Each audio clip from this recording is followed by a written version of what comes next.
Hello and welcome back to the channel. I just want to start this video off as always by thanking all my new subscribers and everybody that checked out my previous video. If you're new to the channel or new to XRP in fact, then why not consider hitting the subscribe button to stay up to date on all the latest XRP news that's going on around the world. Now, I haven't done a video for a couple of days and it was totally out of my hands. I had a few technical issues with my equipment here. My monitor just decided to give up the ghost and stop working out of nowhere. So I've got a replacement in today that I'm going to be using, and thankfully I'm able to get another video out. Okay, I've got a couple of very interesting articles today around XRP and Ripple. So stick around until the end of the video to make sure you're up to date on everything. It's just going to be a very quick one. Okay, first article. Ripple is building the core ledger that mints central bank digital currencies, says top exec. This article is from Crypto Newsflash by Stephen Misoa.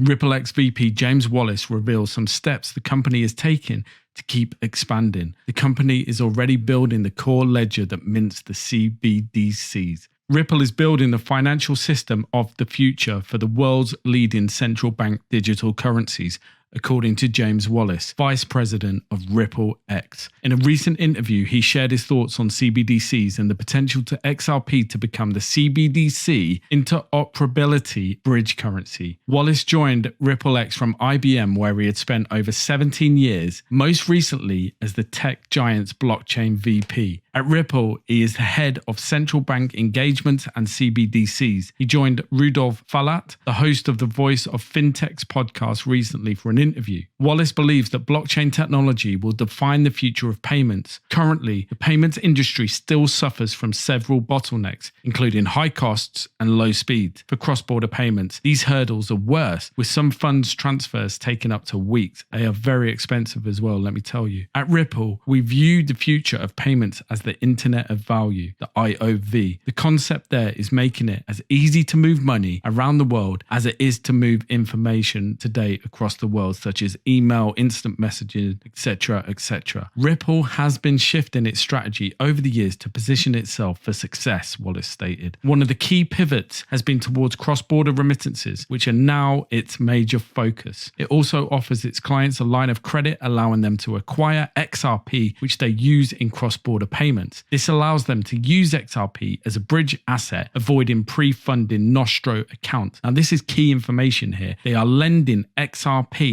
to the financial institutions that are using their on-demand liquidity services. So they're not even charging them for it. They're lending it to them and they're saying, guys, check this out. Look how fast you can move money and look how little it's going to cost you. It's almost like a trial run. Ripple to power CBDCs. According to a survey by the Bank of International Settlements, the BIS, most central banks are currently dealing with CBDCs. I think it's over 80%. Wallace is confident that they are the future of payments, giving central banks the opportunity to redefine payments. He is most excited about CBDC using cross-border payments to reduce costs and enhance speed. It's also very helpful for the unbanked, the underdeveloped countries throughout the world to move money, remittances back and forth to other more wealthy countries from workers that actually stay abroad.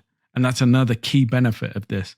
Regions such as Southeast Asia, South America, and Africa will gain the most from CBDCs, the RippleX VP added. So as I was saying, this is key for moving money around the world. People sending money back home, company to company. This really does update the archaic banking system that has been in place for 60 plus years.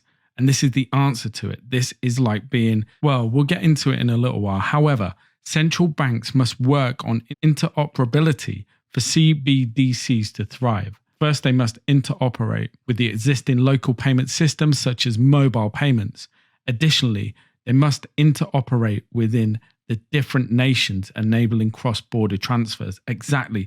So there's no point having like a digital yen or a digital pound or the Swedish krona. There's no point in having them unless they can move internationally. However, central banks must work on interoperability for CBDCs to thrive. Then you start thinking about cross-border interoperability. How do you go from digital pound to a digital rupee? The central banks need to think about working with the private sector for this level of interoperability. We also require a balance between policy and technology. Ripple is working on being an integral part of CBDC financial system. It's doing this by focusing on two key areas that it believes are critical. The first is building the core ledger that mints the CBDC, distributes and tracks it. ripplex to be the mint for all CBDCs, the distributor, and to track those said coins. This is amazing news. We have a clear view with a private instance of an existing decentralized ledger is a good way to go. You take all the really robust experience of an open source project that's built a ledger that's been running for multiple years, like the XRP. You can then create a new version that's a bit more centrally controlled so central banks can be comfortable with it. The second phase Ripple is working on is interoperability, allowing users to move assets between blockchains. Therefore, the company is working on making XRP the ideal bridge currency between the upcoming CBDCs, and they released a white paper about it not too long ago. I went through it. I picked out some of the key points in there. But this is the future of payments because there is nothing on par with this that has the scalability and that can move funds at such a low cost, and not to mention the negligible impact that has on the environment through energy consumption. But I'll get into that on another video. Okay, so moving on. This is quite an interesting article. It's not XRP related, but it's obviously cryptocurrency related. And Cardano founder is going after the Bitcoin maxis with this one. He's going to get some trolls and some hate after this. Not that we all, as XRP holders, don't get that kind of treatment from him already. He's putting himself in the firing line with this one. Bitcoin will die the minute an altcoin flips it, Cardano founder says. And I actually agree with Charles Hoskinson with this one. Bitcoin is the least advanced of all the cryptocurrencies. And if developers don't innovate, it will eventually die, right? Bitcoin is only valuable because it's valuable. It has no technological advantages. In fact, it's the least advanced of all cryptocurrencies, the least futuristic. There is no reason for it other than the fact that it exists.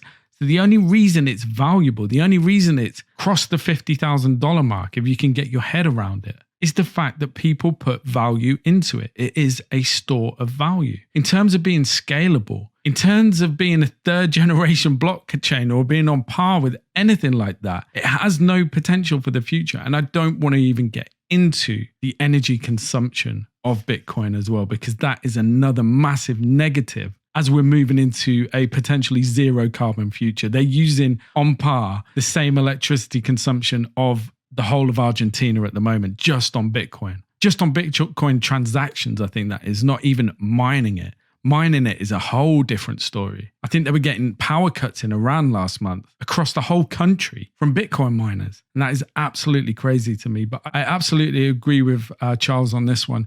He's got a very, very good point. And it's not that he's the creator of Cardano, why he's got these opinions on it. It's just because he realizes and he knows from the inside out, Bitcoin hasn't got the governance system to survive long term. And that is the harsh reality of it. And it may stick around as a store of value, but we have other more equipped store of values than Bitcoin. I'm going to leave it there today, guys. But before we go, I'm going to leave you with a tweet by myself. And it was one that I put out maybe a week or two ago, but I think it's very relevant, the kind of subjects we've been talking about today.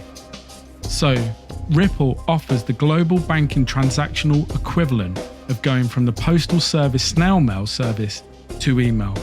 Not to mention the almost negligible energy consumption involved in that transaction, as we move into a fintech-enabled, more sustainable future for everyone.